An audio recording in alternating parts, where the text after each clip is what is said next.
नमस्कार दोस्तों, आज फिर आपका स्वागत है इस मंच के ऊपर। तो आज की वीडियो का जो हमारा टॉपिक है Finland versus Latvia, which is right for you. ये अभी इसका हम कंपैरिजन करेंगे और आपके लिए कौन सा ऑप्शन अच्छा है वो आपने डिसाइड करना है। तो मैं आज फिनलैंड वर्सेस लाटविया के सारे अप एंड डाउन्स के बारे में कंप्रहेंसिवली इस वीडियो के अंदर डिस्कस करूँगा।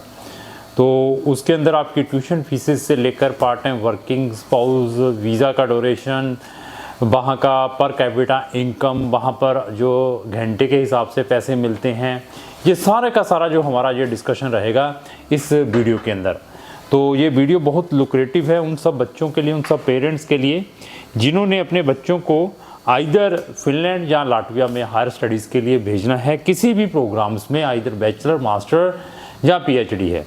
तो ऐसा है कि सबसे पहले इस वीडियो को स्टार्ट करने से पहले मैं बता दूं कि हमारी दोनों कंट्री से रिलेटेड एक डेडिकेटेड प्लेलिस्ट है। जैसे study in Latvia, success story of Latvia, ये दो प्लेलिस्टें हैं।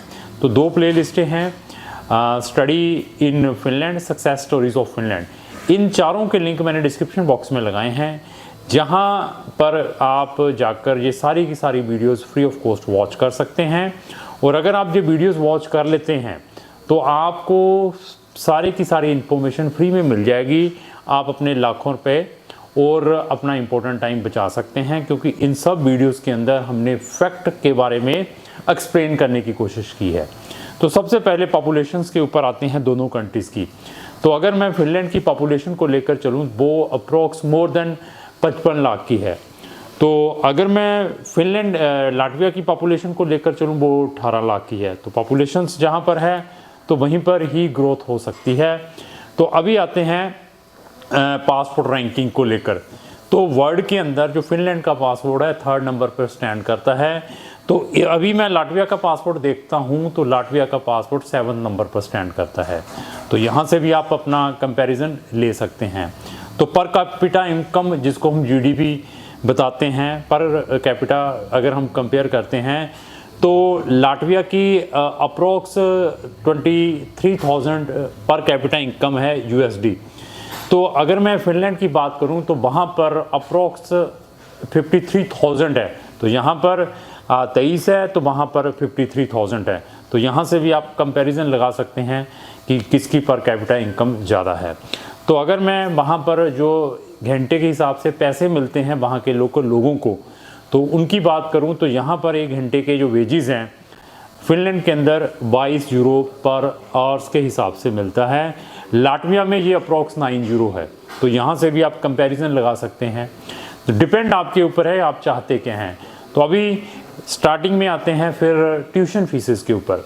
तो क्योंकि हमने पढ़ने के लिए जाना है दोनों कंट्रीज़ में, तो फिनलैंड की जो ट्यूशन फीस है जो 9,000 यूरो से स्टार्ट होकर अप्रॉक्स 12,000 यूरो की है पर ईयर। डिपेंड है बैचलर या मास्टर। तो यही फ़ीस को अगर आप कंपेयर करते हैं लाटविया के साथ, तो लाटविया की fees 2.5 lakh per year start हो जाती है, 4 लाख के बीच में है। तो 2.5 से 4.5, वहाँ से 9 से 12 लाख रुपया। अभी डिपेंड आपके ऊपर है कि आपने इकोनॉमिकल जाना है या यहाँ पर फीस देकर जाना है। अगर आप वहाँ के एजुकेशन को कंपेयर करते हैं तो फिनलैंड का एजुकेशन जो सिस्टम है that is I think so 4th in the world. तो लाटविया का काफ़ी डाउन है, गूगल में आप देखेंगे तो वहाँ से भी आपको आइडिया हो सकता है। फिनलैंड के अंदर आपको बहुत सारी रैंकिंग यूनिवर्सिटीज़ वर्ल्ड की मिल सकती हैं। ऐसे एडवांटेजेस भी है फिनलैंड में हायर स्टडीज़ के। इसके बाद स्कॉलरशिप के ऊपर आते हैं।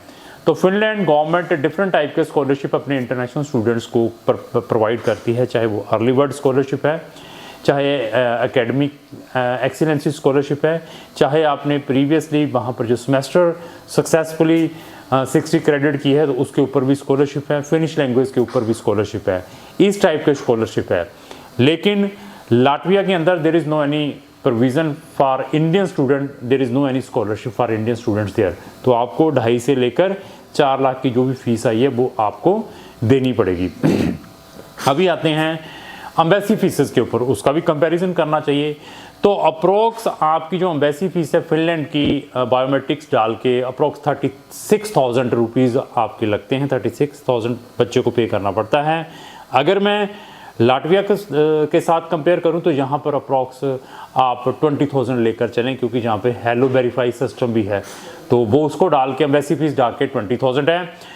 अगर आप लाटविया में मास्टर के लिए जाते हैं तो उन मास्टर वाले स्टूडेंट्स के लिए there is no any embassy fees, उसको सिर्फ हेलो वेरीफाई के ही 10-11 हज़ार रुपया देने पड़ते हैं।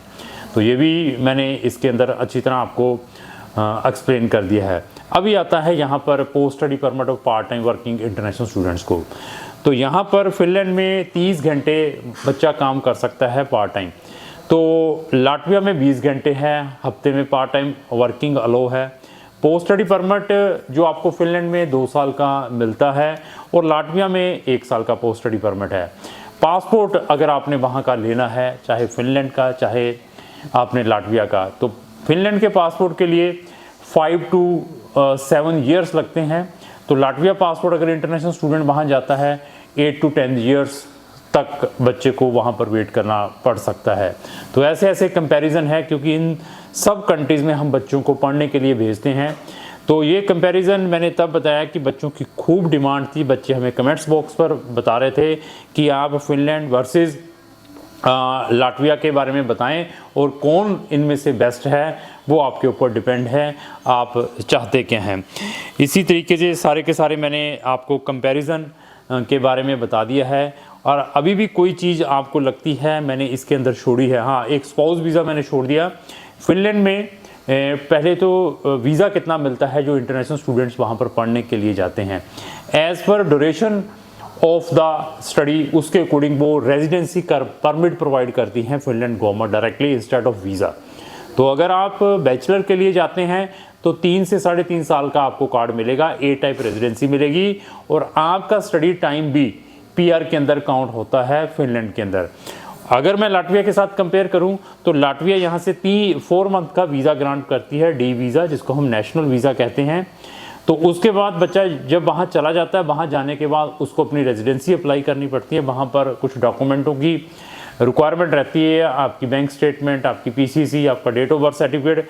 जब बच्चा वहाँ अप्लाई कर देता है उसके बाद 1 साल का उसको रेजिडेंसी परमिट मिलता है लाटविया के अंदर।